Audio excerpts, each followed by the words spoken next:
Bienvenidos a este nuevo debate. Hoy nos vamos a sumergir en Nayeli a la luz de las musas, la segunda obra de Olga Tresnayeli.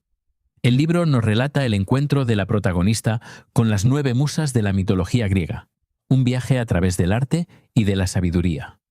Y este planteamiento nos lleva, creo, a una pregunta fundamental como lectores. ¿Estamos ante la crónica íntima del autodescubrimiento de Nayeli o es, en el fondo, una alegoría didáctica, una herramienta diseñada para impartirnos lecciones?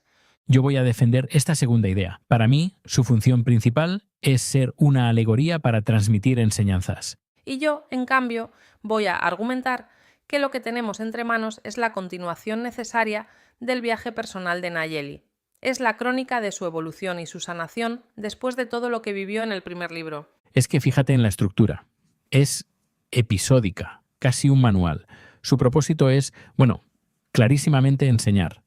Nayeli funciona como un sustituto del lector, un avatar cuya función es recibir conocimiento de manera ordenada. Piénsalo. Cada capítulo está consagrado a una musa y a su dominio. Llega Talía y nos explica la comedia. Luego Clío, la historia, Calíope, la poesía épica. Parece un temario.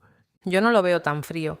La trama no avanza por un conflicto que Nayeli tenga que superar, sino por una sucesión de diálogos que son, en esencia, monólogos de las musas. Sus preguntas parecen diseñadas para darles el pie. Por ejemplo, cuando le pregunta a Clío, ¿cómo logras infundir en el ser humano esa conexión genuina con el vasto océano de la historia? Es la pregunta perfecta para que la musa exponga su filosofía sin trabas. El foco no está en un dilema interno, sino en presentar conceptos. El propio epílogo lo dice, lo describe como una sinfonía de conocimiento y belleza en su alma. El acento está en la sabiduría que adquiere, no en su desarrollo personal.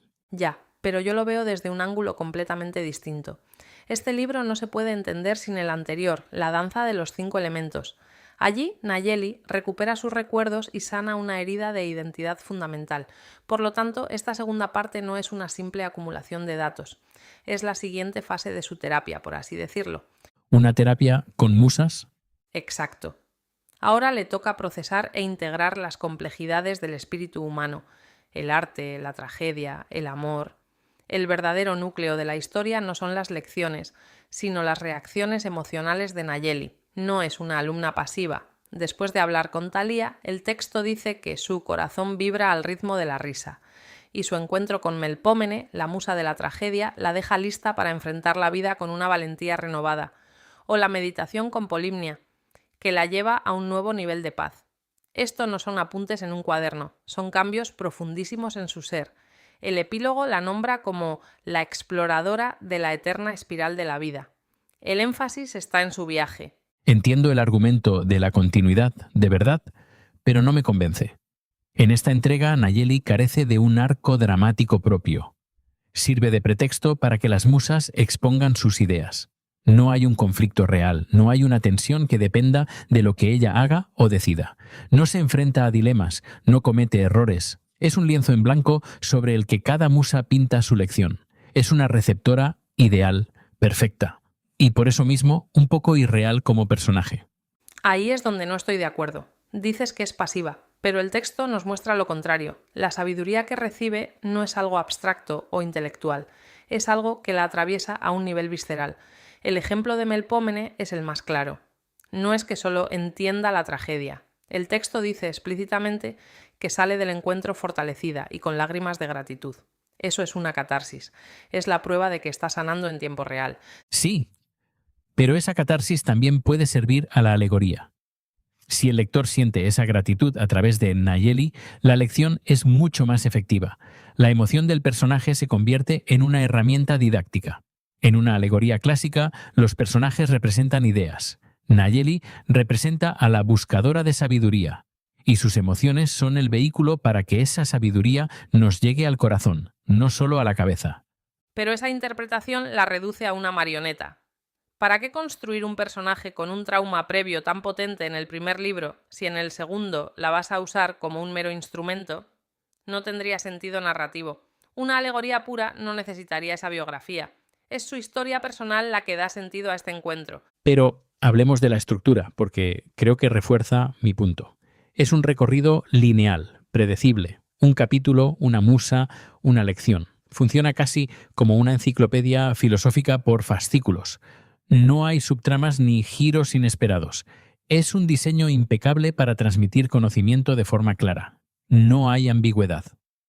Ese es un punto interesante, sí, pero lo que tú llamas estructura educativa, yo lo veo como un proceso de curación psicológica ordenado.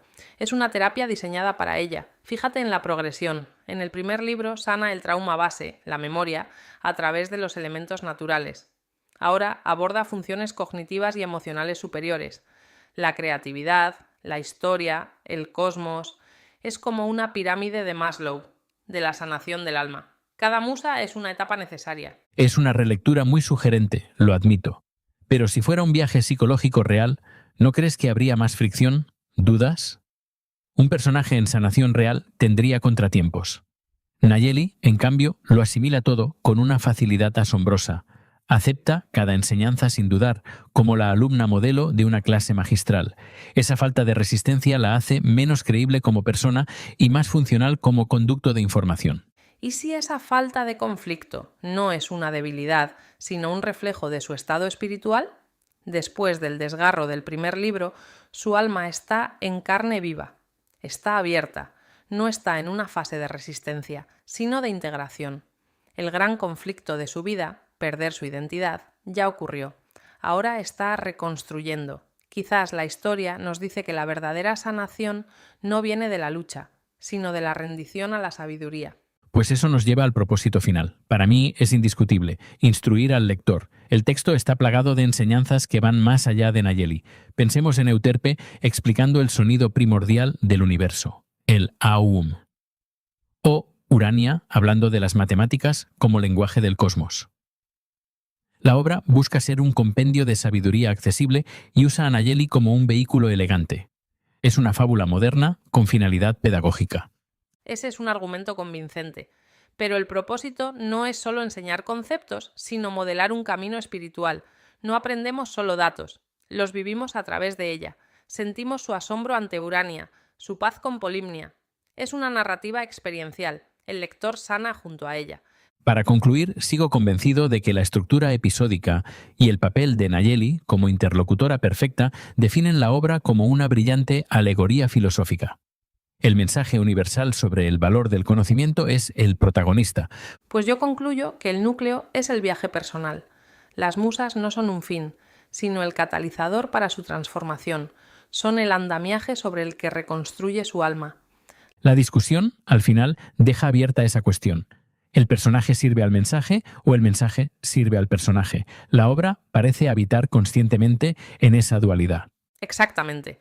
Y nos deja pensando en esa interconexión entre la fábula como herramienta de enseñanza y el viaje del héroe como camino de transformación. Queda, sin duda, mucho por explorar sobre cómo se tejen y se nutren mutuamente estas dos tradiciones narrativas.